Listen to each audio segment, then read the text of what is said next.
Next, let's talk about the beam. So if we draw a beam over here, so this is my column.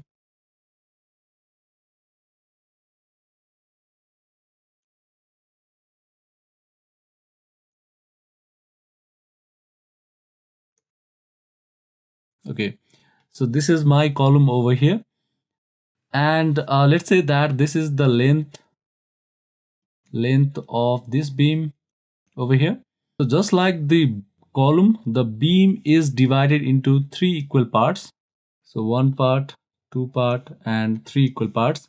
So this is my L by 3, this is my L by 3, this is my L by 3, so that if you add all three, it will be L.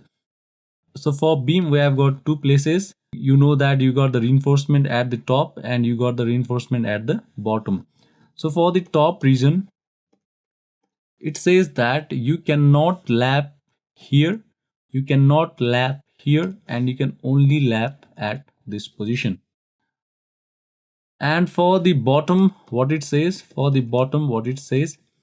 let's say that if this D is the depth of this beam, so for the bottom, what it says is that so you have to leave at least a distance of 2D from the face of the column, and here also leave a distance of 2D from the face of the column, and only after that you lap your rebar here. And also you cannot lap in the middle portion of this beam over here in this region. You cannot lap in the middle L by 3 portion. You can only lap your rebar here, not here, not here, here, and not here. Leave a gap of 2D, lap your bar, and do not lap your bar in the middle L by 3.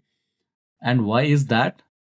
So if we draw the bending moment diagram of the beam, so let's say that this is my beam over here, then you will see that the bending moment diagram of the beam looks something like this. This is my negative moment, this is my negative moment, and this is my positive moment. So these two negative moments are just due to the direction only. That doesn't mean that this value is lesser as compared to this value. So they both have got the same effect, but their direction is not the same.